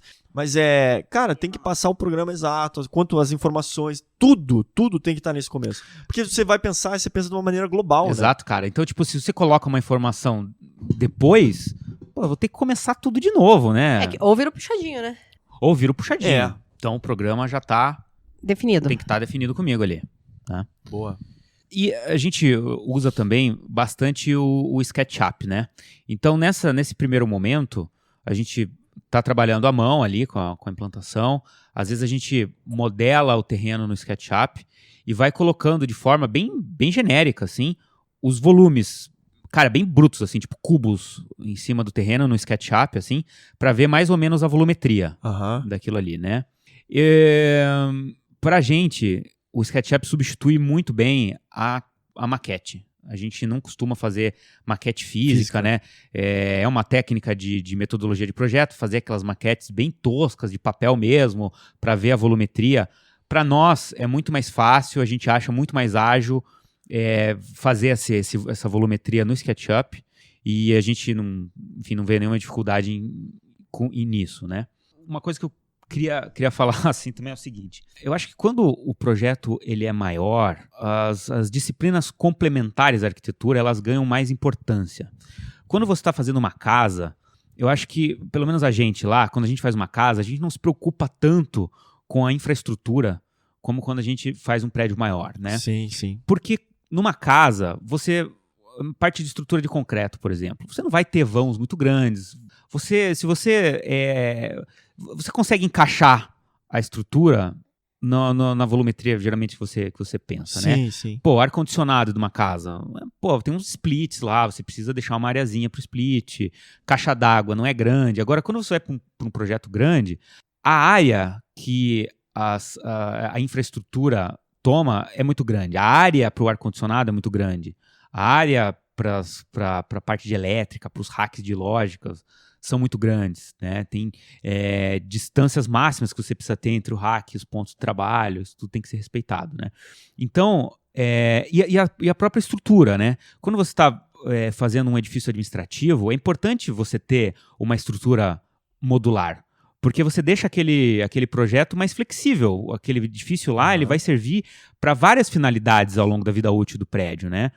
Hoje você está projetando para determinados setores da empresa, mas daqui a 50 anos esse prédio vai continuar lá e os setores vão ser diferentes, as demandas vão ser outras, né? Então, se você tiver um ambiente modular, é mais fácil depois para as pessoas mexerem no layout e adaptarem o edifício aos novos usos, né? Vai dar até mais dignidade pro prédio conforme o tempo passa, né? Também. Você não deixa o prédio cagado com outras intervenções ali que eles vão fazer, né? Então, por isso que a gente vai, depois dessa implantação inicial que a gente vai pro AutoCAD, para a gente ter a precisão ali, a gente vai começar a modular a estrutura, né? Fazer uma malha de pilares, a gente vai calcular bem o pé direito do edifício. Sim. Né? A gente, isso também é uma coisa que é importante no edifício maior. A infraestrutura que você passa pelo entreforro é muito volumosa. E isso vai impactar diretamente na volumetria do teu prédio. Porque se você tem um pé direito de piso a piso ali, sei lá, numa casa de 2,80, 3 metros, num edifício administrativo você vai ter 4,20, 4,40, né? Pô, isso impacta muito na tua volumetria, né? E eu acho que daí no AutoCAD a gente consegue ter essa precisão e a gente vai com o SketchUp modelando isso em tempo real. Já vendo como é que isso vai impactar na volumetria, né? Exatamente. Isso, digamos, hoje você já tem a experiência de saber qual que são ali as dimensões mínimas para os complementares, o que eles vão precisar. Mas, enfim, para quem começa nisso, provavelmente tem que entrar em contato, né? Qual que é o ar-condicionado que a gente vai usar, quais são os sistemas, quanto que eu preciso deixar. Ou, por exemplo, vai ter piso elevado, Sim. Que é um sistema muito fácil de distribuir os cabos, a energia e tal. Pô, mas isso tem que deixar previsto também, né? Sim, então... sim. Mas assim, a gente lá no escritório, a gente sabe mais ou menos quanto deixar no entreforro, a gente sabe mais ou menos as áreas que são necessárias, as áreas técnicas que são necessárias, mas a gente vai caminhando em conjunto. O projeto de arquitetura, quando está no anteprojeto, a gente exige dos nossos engenheiros lá que também eles comecem o anteprojeto deles. Então, logo no início, quando a gente está nessa fase de anteprojeto de arquitetura, a gente vai entrar em contato com o engenheiro mecânico para a gente decidir qual que vai ser o sistema de ar-condicionado, né? Então, pô, vai ser uma central de água gelada, por exemplo. Pô, é uma puta área, onde é que a gente vai colocar a torre? Né? Ou vai ser um VRV, outro tipo de ar-condicionado, a gente precisa de uma definição disso para calcular mais ou menos as áreas técnicas que vão ser necessárias, né? Então a gente entra em contato com o estrutural, com o engenheiro mecânico, com o engenheiro eletricista, e eles vão dimensionando para nós, junto com a gente, as áreas técnicas que vão ser necessárias em cada andar, no edifício inteiro. Muitos shafts. Porra, shaft E também. ninguém quer dividir o shaft, né? Ninguém quer dividir o shaft. Todo mundo quer um shaft só pra si. Exatamente. Então, pois é, a descida de águas pluviais, por exemplo, né? A gente não coloca no mesmo shaft que está passando a parte elétrica, né? Então, é importante na parte de estudo preliminar de arquitetura você já entrar em contato com todos os engenheiros que vão fazer os projetos complementares para que eles também vão desenvolvendo o projeto deles e vão auxiliando. Não, e só para assim, por onde a queda de água pluvial, isso é fundamental, né? Fundamental. Onde é que desce? Como é que é a tua... Você precisa decidir como é que é a tua cobertura. Exato, tem que decidir. Vai ter platibanda, vai ter telhado, porque senão vai ter uma calha descendo externamente no teu prédio. Pois é. Pelo amor de Deus, gente. Né? Isso é Pra acabar, né? Pra acabar, mas é uma decisão inicial. É. Onde que vai descer isso? Vamos engrossar certas paredes, descer dentro e tal, enfim. Agora, uma das coisas que mais impacta o projeto de arquitetura que eu tô vendo hoje em dia é o projeto de prevenção de incêndio. É mesmo? Mais do que ar-condicionado, mais do que elétrica, mais de qualquer coisa, assim. Pelo menos aqui no Paraná, a legislação aqui de prevenção de incêndio, ela limita muito o projeto de arquitetura, né? Para plantas muito grandes, por exemplo, assim, né? A gente precisa ter compartimentações horizontais, que eles chamam. Então, você não pode ter, aqui no Paraná, áreas de mais de 2.000 metros quadrados abertas. Então, pô, se você tem uma planta no edifício administrativo de 4.000 metros quadrados, você vai ter que dividir ela em 2 células, com porta corta-fogo entre elas, com paredes com resistência a mais de 2 horas de fogo. Cara, isso impacta muito no projeto de arquitetura. Sim. É bem limitante, assim, sabe? Então, às vezes... Tem compartimentação vertical também, você tem que colocar abas, né? Tem que colocar... Exato, edifícios que ultrapassam uma certa altura, você também não pode ter um vazio central abertão. Mas, enfim, eu não sou técnico, né? Eu não faço projeto de prevenção de incêndio, mas a gente tem quem nos auxilie lá. E, assim, da nossa parte, assim, o que importa assim, é que a gente precisa falar com esse profissional logo no começo, assim, sabe? Porque isso pode impactar em você fazer uma torre mais larga, ou uma torre mais alta, ou 2 torres, sabe? Vai saber, impacta muito, muito mesmo, assim. E até a questão da quantidade de escadas, né? Quantidade de escadas de fuga que você precisa, uma área de caminhamento que você precisa. Lógico, Impacta demais. E tem que saber no começo, né? Pô, tem que saber no começo. Senão, de repente, aparece uma escada, uma outra Onde escada. é que eu vou botar, né? Não, aparece uma parede de concreto com uma porta corta-fogo feia no meio do teu projeto, cara. Aí é de Foda. matar daí. É de matar. Pô, mas é muita informação, né, Gabriel? Mas, enfim, um exemplo, isso que eu falei, né, dessa compartimentação horizontal, que eu falei das paredes corta-fogo, porta corta-fogo no meio da planta. Para quem já foi no aeroporto de Congonhas, no Terminal 3, que é um terminal internacional, vocês vão ver que de tempos em tempos você passa por uma bateria de portas corta-fogo. Elas estão sempre abertas, o que eu acho que não é, não é o correto. Mas se você for ver, você caminhando pelo Terminal 3, você vai ver que tem várias dessas paredes que isolam... É mesmo, Bom, quando a gente fecha mais ou menos esse pré-dimensionamento das áreas técnicas, das áreas de infraestrutura, a gente já consegue mexer daí no layout, né? E essa parte do layout a gente faz toda no AutoCAD. Porque no AutoCAD a gente tem a precisão, sabe? De colocar ali o bloquinho da mesa, da estação de trabalho e tudo. E daí, essa parte do layout, para nós, é uma aprovação muito importante do cliente. Geralmente, nesses órgãos maiores, você vai falar você vai falar com um funcionário ali da empresa, mas o prédio que você está fazendo, ele vai servir a vários outros setores, né? Então, é muito comum que a pessoa com quem você está falando aprove o layout que você está fazendo e depois as outras pessoas que vão viver ali naquele prédio vão dar a sua opinião, né? Então, para nós, a aprovação do layout é um marco muito importante, né? Porque quando esse layout está aprovado, a gente vai passar para os nossos complementares esse layout e eles vão começar a colocar ponto de ar-condicionado, ponto de lógica, ponto de telefone, de elétrica. E depois, cara, se você muda o layout, cara, é um inferno você mudar aquela tomadinha ali, sabe? Tipo, aquele ponto de TV ali na sala de reunião. Então, para nós é um marco muito importante a aprovação desse layout e a gente instiga o cliente a falar com todos os setores da empresa, sabe? Para ter mais informação, uma informação mais correta, né? Exato, assim, sabe? Quando a gente vai para esses outros setores da empresa, a gente vê que sempre tem um outro cara que vai dar um pitaco ali que, pô, se a gente tivesse passado depois pros complementares aquele layout errado, ia dar merda. Assim. Sim.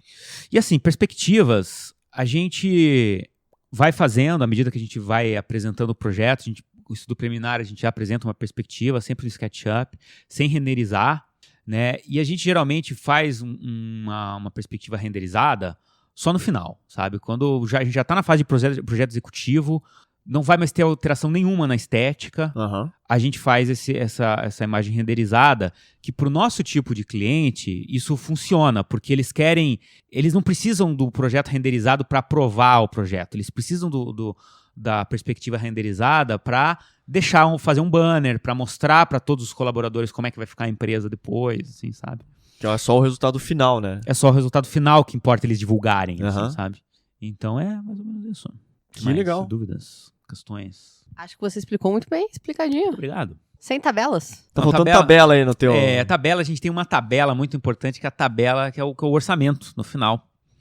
Então. Que a gente faz também, que é um inferno fazer aquilo. Né? Porque o orçamento é gigantesco, né? A gente... Orçamento de obra. Isso é muito chato, né? Não tem nada a ver com a metodologia, não quero falar disso, isso me deixa muito triste. Não, é que assim, só em relação ao tipo de projeto que eu faço na parte de interiores, isso foi uma coisa que acontecia assim, você faz o projeto e tal, quanto daí, né, evoluiu, chegou no projeto executivo, mas quanto que vai custar efetivamente? Daí você às vezes não tinha noção, assim. E daí eu falei, hoje eu entrego para todo cliente, eu faço um orçamento de toda a obra. Assim, não precisa ser exato, mas eu tenho um orçamento estimativo. Na média de mercado vai custar tanto a marcenaria, vai custar uma média de mercado o granito, o papel de parede, o interiores, a pintura, a mão de obra, etc. pelo menos alguns fornecedores chaves você já vai orçando, que são os grandes gastos, mas pelo menos você tem uma planilha que vai lá, assim, vai dar R$100 mil tua reforma. Tá disposto? Tem dinheiro para isso? Não, precisamos economizar. E daí nesse momento a gente faz alguns cortes, faz algum ajuste e dá prioridade para algumas coisas. Porque tudo que você faz no projeto de arquitetura, o teu resultado, a tua vontade é ver aquilo construído. Então, existe ficar bonito, existe estar funcional, mas tem a viabilidade econômica, né? Se aquilo não é viável economicamente, não vai sair do papel. Então, essa é uma parte que ficou, assim, a gente perde um pouco de tempo nisso, assim. Conosco o que acontece nessa parte de orçamento, assim, a maioria das instituições que nos contratam já sabem mais ou menos quanto custa fazer um edifício, né? Mas tem uma outra decisão que o cliente mais criterioso vai pedir para a gente fazer um estudo de viabilidade econômica, né? Então, por exemplo, ar-condicionado, né? Quando a gente vai sugerir, vai fazer um sistema VRF, às vezes o cara fala, não, mas quanto custa a implantação do sistema VRF em detrimento de uma central de água gelada, por exemplo, que é uma tecnologia mais antiga, e quanto que isso vai custar por mês, né? Quanto que é o custo de instalação e quanto que é o custo de manutenção, qual a dificuldade de manutenção, né? Às vezes tem só um cara na cidade que faz a manutenção daquele equipamento, né? Na parte de estrutura também, né? Vamos fazer uma laje protendida ou vamos fazer uma laje nervurada. Às vezes o cliente que é mais criterioso vai pedir pra gente qual que vai ser a diferença a longo prazo disso, né? A laje nervurada, você vai ter que comprar ou você vai ter que alugar cubetas, né, para fazer aquelas formas nervuradas e tudo. Isso é demorado, né? Isso é mais sujo e tudo mais. E a laje protendida, a laje protendida, se eu quiser furar depois, não fura, né? É um problema, se pegar uma cordoalha e tudo. Então, uma outra decisão tem que ser estudada por mais tempo, com um pouco mais de paciência, né? E são levadas essas questões financeiras também, né? Lógico. Porque, por exemplo, imagina que seria interessante ter uma pele de vidro. A que custo isso? Né? Exato. Que tipo de pele de vidro? Vidros duplos, triplos ou com proteções? Brise, por exemplo. Brise. Vamos colocar um brise. Eu vejo muito na parte de órgãos públicos, o pessoal tem muita preocupação com a manutenção dos equipamentos, né? Sim. Então, vamos colocar um brise. Cara, quem é que vai limpar aquilo, sabe? É uma prateleira de poeira. Né? Então, a gente já fez, por exemplo, brises de vidro, né? Vidro serigrafado que, assim, pro cara limpar aquilo é mais ou menos comum. O cara vai fazer um rapel lá de cima e vai limpar como se limpa uma fachada normal, né? O brise metálico, cara, é complicado o cara limpar, né? Passar paninho em todos os brises. O cara usa a bucha com o lado verde. É um crime. Amassa o negócio, que é de alumínio. Não, mas é que, por exemplo, isso é uma condição, digamos, fazer para órgão público, que você sabe que a manutenção disso às vezes é complexa, porque tem uma licitação para fazer empresa de limpeza, tem não sei o quê, então às vezes nem sempre vai ser constante, né? Exato. E daí estragou, para consertar. Então, assim, vai envolver que você vê que a viabilidade técnica e econômica de tudo isso, são vários fatores que você está influenciando na tomada de decisão se põe ou não brise. É melhor fazer uma fachada, fazer uma marquise de concreto aqui, sei lá. Né? O órgão público ele não tem o privilégio de escolher o melhor prestador de serviço. Ele tem que escolher o mais barato, que geralmente não é o melhor. Então essa questão de manutenção para eles é muito complicado. Isso é uma preocupação geral, assim, e a gente sempre leva em consideração nos nossos projetos, assim, sabe? A parte, por exemplo, cara, infiltração. Cara, projeto no meu escritório é laje, em cima da laje é telhado. Não dá pra fazer só laje impermeabilizada, porque aquilo com o tempo, nem que seja daqui a 15 anos, cara. Não vai fazer, cara. Sabe? E assim, é laje, telhado, e em cima do telhado, passarela pro cara andar. Porque, de novo, o cara vai lá, vai contratar o cara de manutenção mais barato, o cara vai pisar na telha, vai arregaçar a telha, vai furar, não vai consertar, né? Então, olha, assim, quantas informações, né? Isso é genial. Quantas informações, né? Gabriel, eu tô um pouco assustado aqui em fazer projetos de arquitetura. Mas é muito divertido, muito gratificante. E eu acho que é legal, assim, a gente...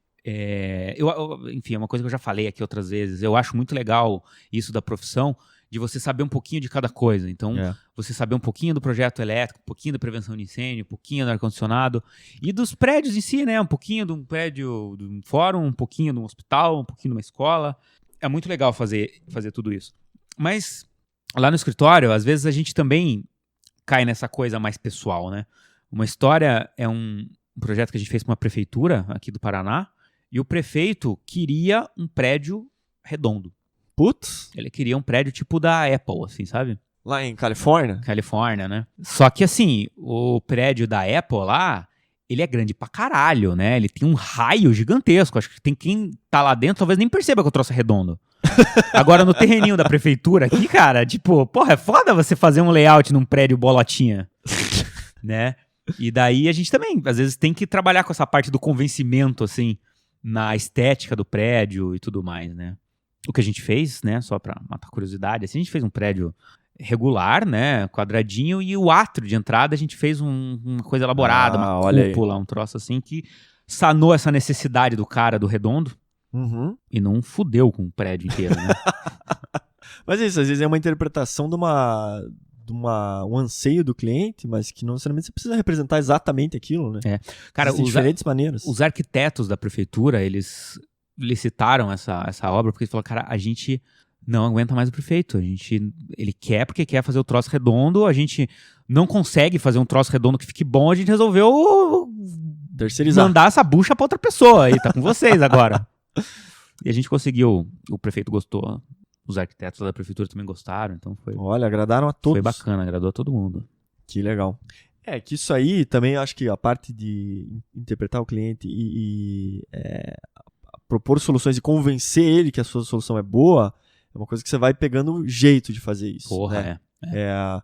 Porque às vezes entender que ele quer o redondo, mas ele não precisa queimar a tua carreira pra fazer isso, o troço, né? Existem outros jeitos, e você fala assim, olha, a gente pensou numa coisa que talvez até represente melhor dentro, porque Exatamente. Externamente as pessoas não vão ver, não tem essa noção. Internamente isso vai dar um espaço, uma atmosfera, Exato. e aí você explora o lado da emoção, né? Porra, traz algum elemento que ele, você que gosta, você viu isso na viagem tal, ele realmente eu vi. Então, sabe, você vai trazendo essas artimanhas. Eu acho que você tem que pegar as entrelinhas. Boa. Por que o cara quer um prédio redondo? Será que ele realmente quer uma sala com uma parede curva? Não, ele quer uma sala, o cara prefeito lá, o cara quer uma sala de prefeito, com uma mesa grande, tesão, um tapetão, brega pra caralho. Um tapete de urso. Um tapete de um cadáver qualquer lá, seja urso, zebra, sei lá. Tá falando prefeitura na Rússia, né?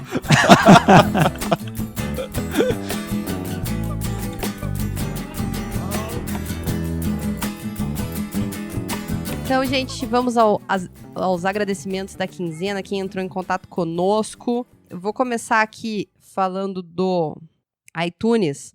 A gente recebeu um parabéns do Mestre Leonardo. Grande mestre! Ele escreveu lá pra gente, Goiânia bem representado nos podcasts. Aqui temos o prédio mais alto do Brasil, episódio 56. Parabéns, sou fã de vocês. Beijo pra Goiânia. E a gente também recebeu um e-mail da Nayara Carvalho, e ela mandou uma sugestão de tema pra gente, que eu vou ler o e-mail dela, que eu achei bacana aqui, tá? Ela mandou lá. Olá, turma do Arquipapo, tudo jóia com vocês? Aqui é a Nayara Carvalho, sou arquiteta, amante da mídia podcast e ouvinte feliz do programa da cidade de Santa Luzia, em Minas Gerais. Um beijo pra Santa Luzia! Entre em contato para indicar um possível tema para o podcast, se me permitem. Claro, permitimos muito. É disso que a gente gosta. É sobre maratonas de projeto de arquitetura. Um dos eventos que tive conhecimento através das redes sociais participam arquitetos já formados e recém-formados, onde arquitetos e designers têm a oportunidade de mostrar seu trabalho e ter seu projeto com ambientes de uma mostra ou evento.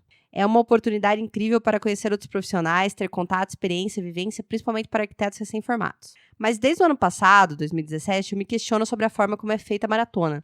Os profissionais têm menos de 24 horas para elaborar um projeto. Ficam ali confinados, revezam entre pessoas da equipe, ficam exaustos sem dormir, etc. Depois de 5 anos e meio numa faculdade de arquitetura, vivendo e vendo o sufoco de um estudante para entregar todos os projetos em tempo, ficar noites sem dormir, dias sem se alimentar direito, por ter uma quantidade infinita e tempos curtos para realizar tantas tarefas que demandam um tempo bem maior que 24 horas e uma organização eficiente, eu me questiono se essa é uma boa forma de um evento de abrangência nacional e alguns internacionais, se não é um tanto errado tanto quanto errado, pois incentiva uma prática tão questionada por estudantes de arquitetura. Como elaborar um projeto com menos de 24 horas? Seria uma loucura ou é o que deve ser feito para sequer reconhecimento? No mais, parabéns pelos trabalhos realizados pelo podcast. É muito bom ouvir a arquitetura de um jeito descontraído. Peraí, tem mais coisa? No episódio sobre arranha-céus, vocês leram uma mensagem que eu enviei via direct. Eu amei e me senti famosa. Eu adoro o sotaque de vocês, é o mais bonito do Brasil. Abraços em todos e mais sucesso. Sotaque? A gente nem tem sotaque. Que sotaque? Não tem sotaque nenhum. Cara, um beijão, Nayara. Obrigada. Muito obrigado pelo e-mail, que é uma coisa que a gente adora receber e-mail. E foi bem legal. Eu acho que a famosa charrete, ou o Projeto Relâmpago, né? Essa maratona de projeto. Eu e o Kazu participamos de um, né, Kazu? Participamos, juntos, né? Juntos, isso. Juntos. Mas vocês ganharam? Ganhamos. Mas lógico. Lógico que a banca foi comprada, mas não vamos entrar em detalhes aqui. Não, acho que pode ser um tema. Eu sinceramente não ouvia isso em termos profissionais, né? Depois de formado e tal. A gente participou, eu participei de 2 dentro da faculdade, que a gente ficava 24 horas dentro da faculdade. E o que eu achava interessante é que dentro da faculdade você tinha, digamos, uma equipe de 5 pessoas. E cada uma dessas pessoas fazia parte de um ano diferente. Então tinha gente do 5º ano, do 4º, do 3º, do 2º, do 1º. Então eu achava legal porque você tinha uma dinâmica e uma interação entre os anos, entre diferentes pessoas da faculdade, em diferentes anos e tal, que eu achava isso muito positivo. Outra coisa, eu acho que na faculdade ajudou muito a criar a rede de contatos. Por exemplo, vou dar 2 exemplos bem claros. O Gabriel, que eu fiz o projeto, e hoje a gente grava o podcast. E o que eu tinha feito numa outra universidade foi um dos caras que virou meu sócio depois. Então, assim, rolou um pouco disso, assim, como network, mas... O que eu acho da charrete, assim, apesar de ser desgastante, é um prazo de 24 horas, eu entendo o teu questionamento se isso é válido ou não, mas você fixar muito no partido que você toma, né? Mais do que o desenvolvimento do projeto em si, a ideia do partido que você tem que estar sendo questionada ali naquele processo, né? Então, se você tomou... Tipo, quantas vezes isso não acontece? Você se agarrar numa ideia no começo, depois você se questionar. Na charrete você não tem esse tempo, né? Você tem que abraçar aquele partido e ir pra frente, assim. Eu acho que é uma forma diferente de avaliação, eu acho interessante. Gostei bastante do questionamento que você passou pra gente. Quem sabe mais pra frente a gente pode até trazer isso como um tema, ou até uma proposta pra gente promover, não sei. Deixa eu falar aqui um negócio. Porque eu acho que é o seguinte, quando eu participei da charrete, eu achei bem divertido, assim, sabe? Porque, a gente ficou lá na faculdade, de noite lá, só com os amigos, foi bem divertido, assim. Mas, realmente, como ela falou, assim, isso, na verdade, valoriza uma prática, né, do estudante de arquitetura que virar à noite, fazer projeto e tudo, que no final das contas, esse negócio de virar à noite... É uma merda. É uma merda, e assim, é o reflexo da falta de planejamento, né? E é muito cultural mesmo da faculdade de arquitetura, eu acho foda. Eu acho foda. Coisa, mas enfim, é legal o questionamento. O que mais que temos, Kazu? Temos mais um e-mail da Ana Caroline. A Ana nos acompanha já. Desde sempre. Ela mandou um e-mail pra gente falando do episódio de parques urbanos. Então, ela escreveu lá que esse episódio me lembrou muito de um trabalho de faculdade. Ela começou assim, olá, que papo, me chamo Ana Caroline. A gente já te conhece, Ana. Você já é nossa íntima. Esse projeto me lembrou muito de um trabalho da faculdade onde os professores sortearam alguns parques urbanos para que fossem pesquisados e utilizados como referência para a realização do nosso próprio parque urbano, o famoso repertório. O meu grupo acabou sendo contemplado com o Parque de La Villette e, apesar de não fazer tanto tempo assim, não tinha muita informação disponível, já que os queridos professores passaram um roteiro que pedia bastantes detalhes e imagens do parque. Mas graças ao professor Google, caímos no site do parque, e obviamente em francês e inglês, e blogs de turistas para conseguir fazer uma imagem de um tipo de obra que consiste em uma bicicleta enterrada que a professora fez questão que tivesse no trabalho. De fato, existe essa obra. Basicamente é uma roda, um assento de guidão com buzina de uma bicicleta como se estivesse saindo do chão, em uma das áreas livres e gramadas do parque. Posteriormente, tive a oportunidade de ir a Paris e fiz a questão de ir no parque. Olha, Ana, boa! Nada como ver ao vivo. Ir no parque.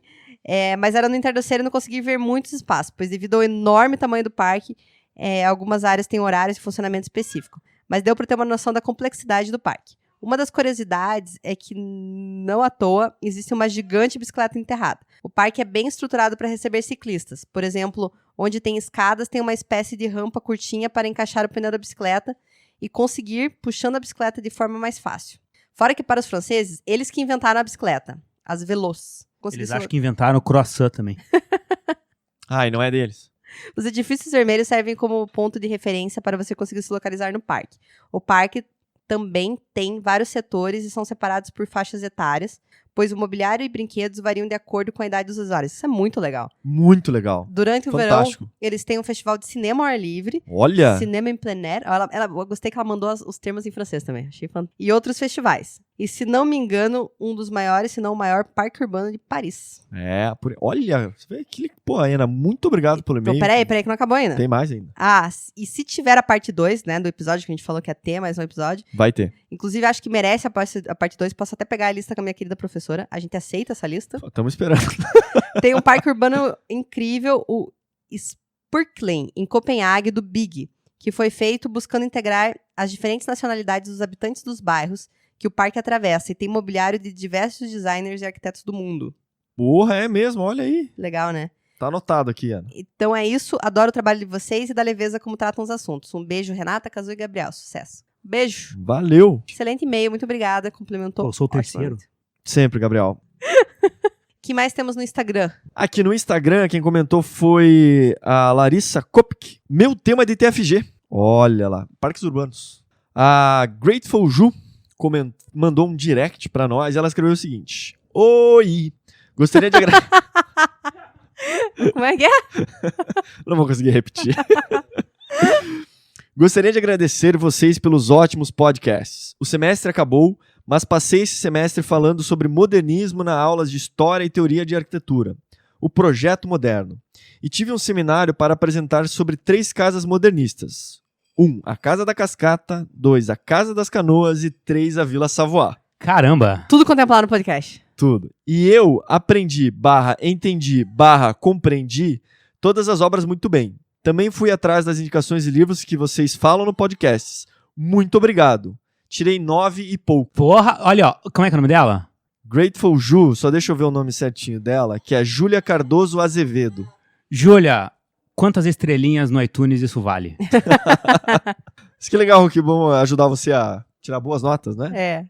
O João Oficial escreveu sobre o Parques Urbanos, uma foto que a gente postou do Parque Zariadie. Lá na Rússia. Lá na Rússia. Ele escreveu, isto a Globo não mostra. Achei excelente esse comentário. Olá, Galvão, Mauro Naves, Kleber Machado. Só mostra a derrota do Brasil, né? Pois é, só Pode mostra ser que até nem tenha acontecido. O quê? Isso é manipulação tá da tudo Globo. armado, Tudo armado. A Marília R. Fontenelle escreveu o seguinte. Pessoal, vocês são espetaculares. Muito obrigado. Quando escuto o Arquipapo, tenho a impressão de estar conversando com velhos colegas de faculdade. Bom, essa é a intenção. Legal, né? Temos o mesmo tempo de formados, os mesmos questionamentos e a mesma paixão pela arquitetura. Não me canso de recomendá-los para os meus alunos da UFF. Porra, isso aí, Marília. Cara, continue assim, é disso que a gente gosta.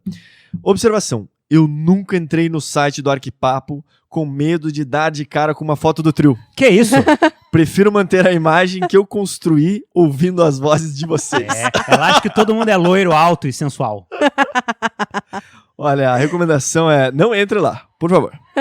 Cuidado com o Instagram também. Observação 2. Ouvi recentemente o episódio do Pritzker e tenho que concordar. É um dos melhores. Ri demais. A Isabela Portinari Maranca escreveu. Oi, gente. Queria dar a dica de vocês darem uma olhada no Parque Vila Lobos, daqui de São Paulo.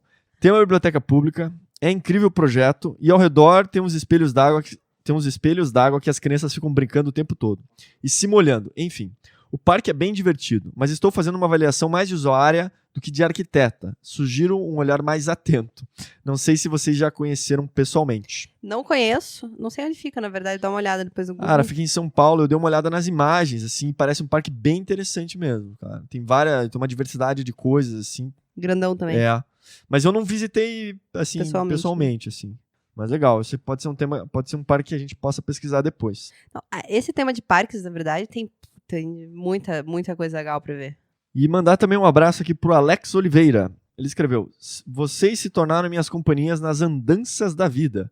Estou ouvindo desde o primeiro e adoro o trabalho de vocês. Parabéns. É legal quem ouve desde o primeiro tem aquela evolução, né? Que vai escutando os Tem, episódios, cara. que é boa. Gente, obrigada por entrar em contato sempre conosco. Para repetir nossos contatos, você pode mandar e-mail pra gente através do contato@arquipapo.com.br. Nós estamos no Instagram, no @arquipapo, no Facebook, no @arquipapo. E também dá para colocar comentário direto lá no blog, onde a gente posta os episódios, que é no arquipapo.com.br. É isso? Ai, sempre, né? Quem puder deixar uma avaliação pra gente no iTunes e um comentário no iTunes. Agradecemos muito. Agradecemos também. Um grande beijo. Tchau. Valeu!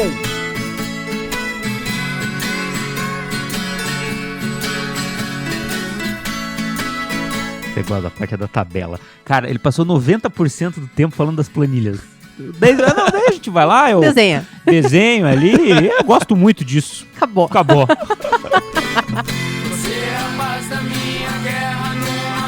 Não, mas porque primeiro você vai começar com layout. Vai lealtar. Vou lealtar. Lealtou. Eu falo lealtar, vocês não sabem de mim, mas... Você inventa umas palavras. Boa palavra pra inventar, Ótimo. lealtar. É um verbo. Verbo Vamos lá, lealtar. Eu lealtei. Então, como é que é? Rapadura não é mole? A doce? É dura, né? Rapadura é doce? Mole? É dura, Doce? mas não é mole, não. Meu Deus.